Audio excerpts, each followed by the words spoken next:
If you would like to see some really exciting game, watch this video. It's the game of former world champion Alexandra Kosteniuk playing against top female player from Georgia, Bella Khotenashvili. Why this game is so special? You will get to see a position in which there are 4 queens on the board. This is something really unusual, but when it happens, excitement is guaranteed. Let's have a look together. But before we do that, make sure to subscribe to the channel if you would like to see more exciting chess content like the game you're going to see now. Let's have a look.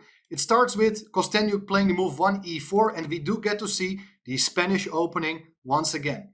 Bishop b5, a6, bishop a4, knight f6, castling, and here Khotenashvili goes for the so-called open variation with knight takes e4 being played. Black is grabbing a pawn, but very likely white will be able to bounce back in the center with the move d4. This is the main continuation, and basically the first 15 moves by both players is very well-known theory. So I will quickly go through this. b5, bishop b3, and now d5. Black is trying to support the knight in the center, and after d takes e5, materials even again. White is about to take the pawn on d5, so black is going to protect it with the move bishop e6, and black's best piece is the knight on e4, so therefore the next move by white, knight bd2, is a very logical move. We are going to challenge the knight bd2, bishop e7. White may consider taking it, but after d takes e4, a lot of pieces are going to get exchanged, so that's not what we want. White goes for the move c3, and after castling, bishop c2, increasing the pressure on the knight on e4 one more time. So white is threatening to win a pawn right now, and black is going to protect it with the move f5. The knight goes to b3.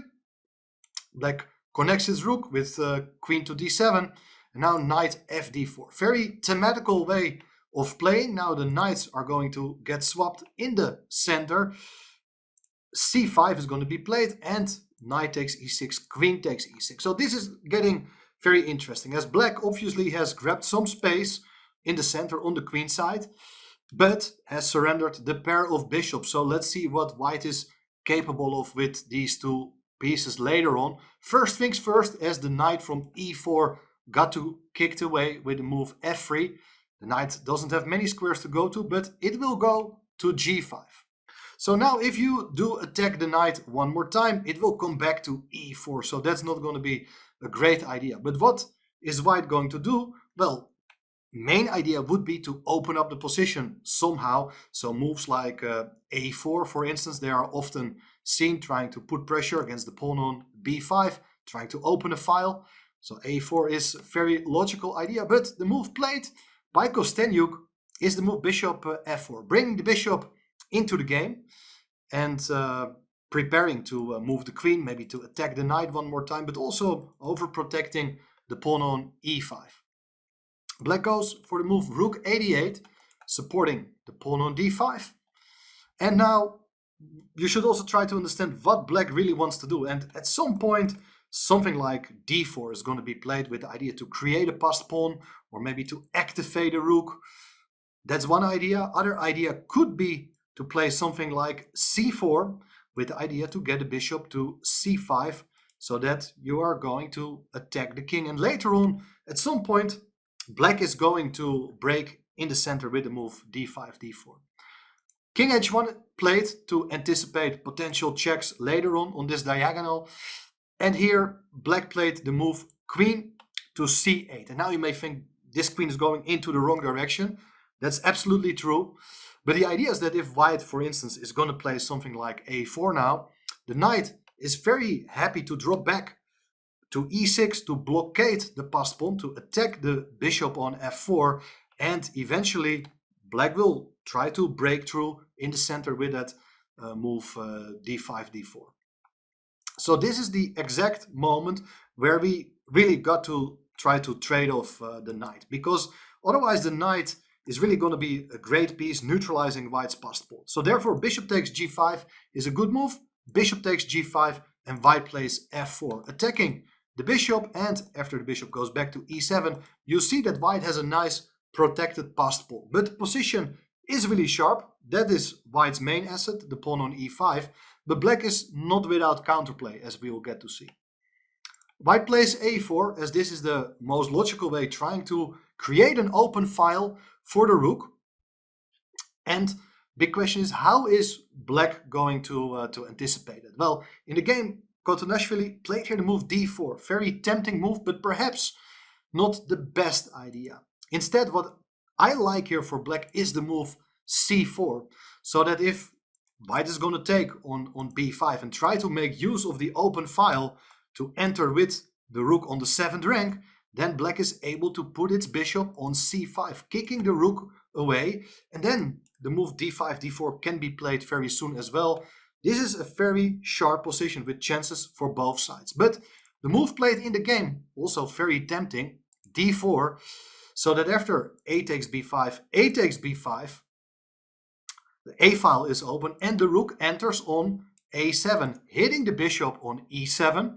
And you understand that the big difference is now the bishop is unable to come to c5 to attack that rook on a7. So this must have been wrongly assessed by black, as black played here the move d takes c3.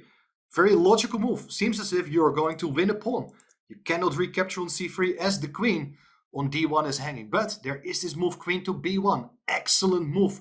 The queen goes away, but white is going to regain the pawn one way or another. Why? Well, bishop on e7 is hanging. If the bishop is going to move, or it will be protected by any of black's pieces, there is the move b takes c3. And now you may think, the queen, what is it doing on b1? Well, for instance, if black would think, let's try to trade off the rook on the 7th rank with rook d7, there is this key move, bishop takes f5. Thanks to this queen on b1, you're hitting the pawn on f5, and the rook on d7 is pinned, cannot capture the rook on a7, as that will drop the queen on c8. Very interesting position, it's really sharp. Probably black should try to bring the queen back into the game with the move queen e6, protecting the bishop on e7. And now after b takes c3, you go in with your rook to d2. And this is anybody's game. The rook is excellently placed. And who knows, maybe at some point the queen will come in, try to hit the pawn on g2, threatening mate. But this was not played in the game. Black instead played here the move bishop to h4. The bishop had to be saved. But now it's b takes c3. Material is even once again. And black is looking for a way, trying to become active. But things are not that simple. Pawn on b5 is a clear target. And if you protect it with the move queen to c6, then this pawn on f5 is no longer defended by the queen on c8. Therefore, black finds an alternative defense in the form of the move b4. And this is a pawn sacrifice. What is happening here? White is going to take that pawn. And now the main point is that black is not going to recapture, but tries to advance the pawn. So both sides have passed pawns. And now that means we are getting to see a very sharp game. It's a race. Which pawn is going to be promoted first? And in the meantime, we will also see both sides will try to create other threats, particularly against the opponent's king. First, white is going to run with the pawn. b5, b6, b7 is on the agenda. But now black comes back with the move rook d2. Excellent move. So that if white would push the pawn one square further, there is the move queen c6 with a mating threat on g2. If you go rook g1, like the only way to stop mate, there is bishop f2. Now the point of this bishop move has been revealed, as you do attack the rook on g1 as well as the pawn on b6. Therefore, you cannot push the pawn to b6 at this moment. First, white should try to get rid of black's most powerful piece, the rook on d2. So therefore, the rook d1 is played. Excellent idea. c3 on the board. And now rook takes d2 already is the serious option. But in the game, former world champion Kosteniuk played here the move b6. This is absolutely fine, as we are always able now to eliminate the rook on d2. But black goes for the move queen to c5. Very interesting move. b7 is not an option, as that will hang the rook on a7. But what should white do now if you cannot advance the pawn? Well, Kosteniuk thought, let's put the rook on d7. So the rook is neutralizing the pressure along the d file. Very interesting move, but it's a mistake. I will show you why very soon. But first, what should White really have done is get rid of this rook on d2. But this is a very difficult decision to make because the pawn arrives on the second rank. But there's a very concrete idea, as White is able to give a check, forcing the king to go into the corner. And now, with the help of the exchange of queens, queen a3, Black cannot really avoid it, because if the queen goes away, the rook on f8 is hanging. After queen takes a3, rook takes a3. As it turns out, the d pawn is absolutely nicely under control. Thanks to the opposite colored bishops, White is controlling the light squares, and this dark squared bishop is unable to advance the pawn. For instance, if you go for rook b8, b7 is a great idea, as after rook takes b7, it's rook a8, and it's going to be a back rank mate. B pawn cannot be taken. If you play something like bishop d8, so that after rook a8, White is trying to get rid of these rooks. Bishop c7, this endgame should just be winning, as the king comes over, the pawn on d2 will be eliminated, and White will eventually, very likely, be 2 pawns up. But as I said, Kosteniuk played here the move rook d7, and that means that at this point, the rook on d2 is still on the board, and that offers Black a great opportunity, which was not played in the game. Look at this, rook takes g2, fantastic rook sacrifice, missed by both players. If you do take with the king, there is this move queen f2. With check, the king has only 2 squares to go to. If you go to h3, it's queen f3, check, king takes h4, and it's checkmate on g4 with the queen. If the king goes into the other direction, into the corner, king h1, it's queen f3 check, king g1, and now the bishop comes into play. With check, the king has to go to f1, and now a very typical mating motive, bishop g3, discover check, king g1, queen f2 check, king h1, queen takes h2 is checkmate. Black could have won the game. Well, not really, because after rook takes g2, it's not checkers. White isn't obliged capturing the rook, but you understand, this is a very big pawn. This was the moment of the game where Black could have turned around things. This is really dangerous with moves like queen f2, rook takes h2. White has to be very, very careful. But instead, Khotenashvili played the move queen f2, which is very understandable as well, as queen takes g2 is the big threat. But now, rook takes d2, removing the threat by trading off that dangerous piece. C takes d2, and now this pawn on d2 is very dangerous, because if White will advance the pawn to b7, it's queen to e1 with check, forcing White to give up the rook. And after d takes e1 queen, queen takes e1, bishop takes e1, it's Black who is a full rook up and will likely be able to convert. Therefore, queen e1 is a very dangerous threat which needs to be stopped. Rook f1 played, and now if you would play queen e1, this move doesn't come with check, and the key move would be now to play g3, to disconnect the bishop from the queen. After the bishop goes away, then we have the opportunity to get rid of the queen on e1. So queen e1 doesn't make sense. Queen e2 was played, and now White played here the move bishop to d3, attacking the queen, asking the queen what it's doing there. And only now the move queen e1 is played. This is a very subtle difference, as you can see that the bishop is no longer on c2 guarding the d1 square. White plays b7. The pawn is almost at the other side of the board. This is razor sharp. Black got to block it with rook b8. And this is a very interesting moment, as White and both players, they made actually a number of mistakes here. White may just have once again disconnect the bishop from the queen. This is just almost game over. But why did White not play this move? After queen takes b1, you gotta be precise. Don't capture with the rook on b1, as it does allow rook takes b7, deflecting the rook from the back rank. And of course, if you do take it, there is d1 queen. And once again, you see that the bishop is badly placed on d3, no longer controlling the promotion square. However, rather than recapturing with the rook, there is bishop takes b1, which is the key idea, as the bishop on h4 is still under threat. If the bishop goes away, now the key move is bishop a2 with check. King goes away, and now the bishop goes to d5, supporting the pawn on b7, and this is game over. This d pawn is not dangerous at all, and White is able to bring the king very quickly to that pawn, and later on the rook will become a decisive factor as well. But instead, rather than playing g3, Kosteniuk went for the move queen a2 check. Also very understandable. And now, big moment, where do you go with the king? Khotenashvili played king f8, but maybe better could have gone to h8. This is very difficult and depends on very precise calculation. The critical line is queen a8, with the idea to threaten mate. Of course, the rook cannot capture because of b takes a8, and it's going to be checkmate. White gets a new queen. Queen takes f1.